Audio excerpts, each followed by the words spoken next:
people who know this all too well, right? Kayleigh McEnany and Kevin McCarthy are here today, and good morning to both of you. Mr. Speaker, good morning. Yes. What are you looking at? What are you watching? I'm watching Pennsylvania. Pennsylvania is the entire country. If Trump wins Pennsylvania, he will become reelected as president. If we lose Pennsylvania, we're going to have a really hard time to win. And if you look at the last 4 years to today, we were behind by 1 million votes. Today, we're only behind 400,000 by early voting. That's a good sign for Trump. Philadelphia is where the Democrats bring their big turnout. We've got to watch where that is, the rural vote, where it's coming in. For Congress, there's a number of seats I'll watch early in Pennsylvania, 7 and 8. I'll watch in Virginia, the 2 races. I'll watch Maine, if we pick that one up. What about New York? New York, I'm watching, can we defend? I think Lawler holds it on. There's 3 races in there, the Williams, D'Esposito, and Mark Bonaro. Those are the tight ones I'm watching closely. Then you want to watch North Carolina 1, okay? Republicans going to add 3 already, but if we pick up the 1st district, and the turnout there, if you look in the polling, looks like we're behind, but the black vote there is only 36%. If it stays low, we can win that seat. And if we win those, it's going to be a big night for Republicans. And it's tight right now, and I think the presidential will determine the House. How important is it? It's interesting, Kayleigh. So if Harris wins and there's a Republican Senate, which is likely to happen, or if Trump wins, he has a Republican Senate but a Democratic House, are we looking at gridlock? Yes, we are. Look, this is hugely important. Second to the presidential race, I am watching the Senate, and I'm watching it closely. For Republicans, think about it. You don't have the House, you have gridlock.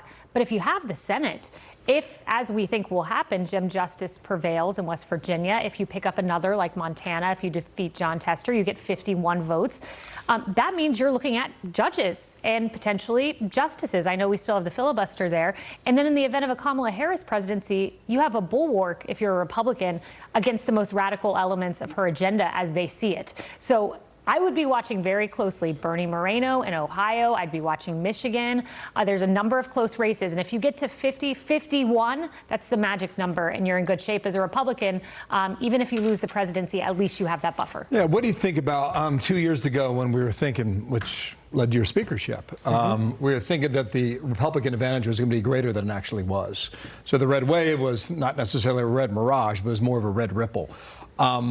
Polling, they tell us that they've adjusted their ways, that they can compensate for the miss in 2016 of Trump voters and the miss in 2020 as Trump voters as well. What are you learning about that? You think that I learned the pollings are never right.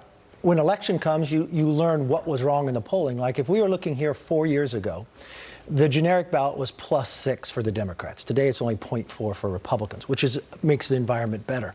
But you also said Biden was going to win Wisconsin by 6 points. They got Trump off by 4 points. He only won Wisconsin, Biden, by 20,000 votes. So there's an undercount somewhere. You don't know where the undercount is yet. That's the interesting part. Nate Cohen writes that white Republicans are 16% less likely to answer the phones in the polls. So is that in case? The election will determine that. And then we'll look back and say this was wrong about the polls, and we rely too much on the polls. I look at where the ground is, and I look where the environment is. You can have a great candidate, but timing is everything. I go back to the Gallup poll asking, do you identify with Republican or Democrat?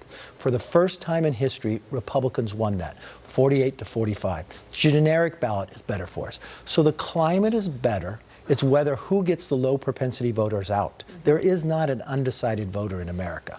That's a myth. Okay, let's get a final word from you, Kayleigh. What are you looking for tonight? Like what's like a key indicator for you? A key indicator for me is I'm watching the vote totals as they rack up. I've been monitoring Philadelphia County, monitoring Pennsylvania, seeing if Virginia stays close. If Virginia stays close and isn't called early, that's a great sign for President Trump. Of course, Georgia's the first one that we'll watch when the polls close at 7.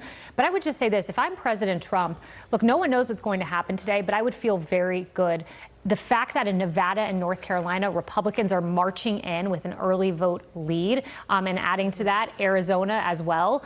This is a big deal. Republicans don't normally lead in the early vote. Anything can happen, but if I'm Trump, I'm loving Nate Cohn, what he said. There's no reason to believe pollsters fixed what went wrong in 2020. And what went wrong in 2020 was underestimating the strength of the Trump voter. Okay. Great to have you both. Thank you so much. We'll see you tonight. Thank you. Yes. Thank you. Yes, see you tonight. All right. And